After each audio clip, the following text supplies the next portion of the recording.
کی وجہ سے پاکستان رکا ہوا ہے، اور کیونکہ یہ اسمبلیوں میں بھی یہی بیٹھے ہوئے ہیں، بیوروکریسی بھی ان کے انڈر ہے، اور یہ اس کا ڈلما اگر ہم پیچھے جائیں تو دیکھیں نا، جب پارٹیشن ہو گئی تو وہاں تو نہرو نے لینڈ ریفارمز کر دیے. آپ ہندوستان میں نا 30 ایکڑ سے زیادہ زمین نہیں رکھ سکتے. ہاں وہ تو 48 میں کر دی تھی، 48 میں. اور آپ دیکھیں نا، وہ ایک جو ان کے بڑے سٹار تھے امیتابھ بچن، انہوں نے زمین لی تھی اور ان کے پاس گورنمنٹ ایجنسیاں پڑ گئی کہ آپ تو کسان ہیں نہیں، اگر آپ نے زمین لے بھی لی تو آپ جا کے خود جا کے وہاں پہ جا کے ہل چلائیں گے اور زمینداری کریں گے. تو اب وہ ان کے دوسرے سٹار ہیں دھرمیندر، آپ نے دیکھا ہوگا ان کی فلم، انہوں نے بھی لیا ایک فارم.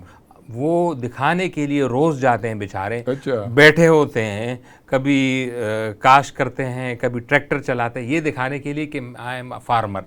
تو اس طرح کے قوانین. اب یہ اس سے کیا نقصان ہوا پاکستان؟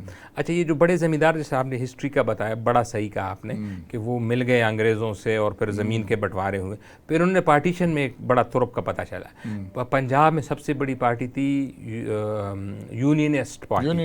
یونینسٹ پارٹی میں یہ سارے جمع ہو گئے، اور پھر جس طرح یہ ہمارے پچھلے خان صاحب کہہ نہیں رہے کہ میں بڑا مجبور ہوں، مجھے انہوں نے مجبور کیا، مجھے مافیا نے مجبور کیا. تو جناح صاحب کو بھی اس وقت کے مافیا نے مجبور کیا، اور انہوں نے جناح صاحب سے ہاتھ ملایا اور وہ کانگریس میں نہیں گئی، اور اسی بنیاد پہ پنجاب میں انہوں نے ووٹ بھی پھر ملا یونینسٹ پارٹیوں کو کہ یہ سارے وڈیرے سارے ایون تو جو وہاں سے مائگریٹڈ تھے، جو ہندوستان سے مائگریٹڈ ہو گئے، اگر وہاں پہ ان کی ایک ایکڑ زمین تھی تو یہاں 10 ایکڑ کی انہوں نے کلیم ڈالے. اس سے بھی زیادہ، اس سے بھی میں مثال کے طور پر ہاں کلیم کرے. تو جب وہ بیچارہ جو گاؤں والا ہے، اس آپ دیکھیں کہ آپ بڑے بڑے شہر دیکھ لیں، 80% ان کا وہ شہر ہوتا ہے، زمین بھی ان کی ہوتی ہے اور شہر بھی ان کا ہوتا ہے. تو جو نیچے جو بندہ کام کر رہا ہوتا ہے وہ تو ووٹ بھی اس نے اس کی مرضی سے دینا ہے، اسے کچھ نہیں ملتا، اسے کچھ نہیں ملتا. نہ یہ وہاں اسکول بننے دیتے ہیں، نہ کالج بننے دیتے ہیں، نہ ہسپتال بننے دیتے ہیں.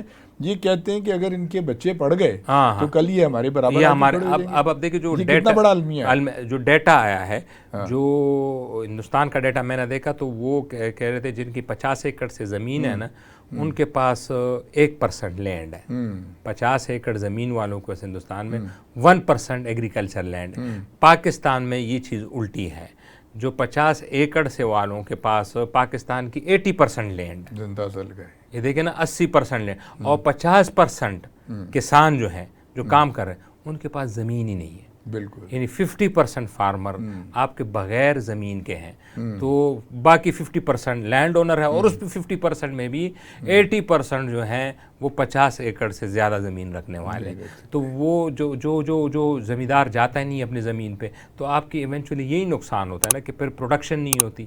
جو خود کسان اپنی زمین، آپ کی ایک چیز اپنی ہے یا میری کوئی چیز اپنی، اپنی گاڑی ہے، میں اس کی دوسری کا خیال کروں گا، اور جب میں نے ٹھیکے پہ لی ہوئی ہوں یا میں پاس زمین نہیں ہے، میں اپنی اتنا ہی کروں گا کہ میری گزر بسر ہو سکے.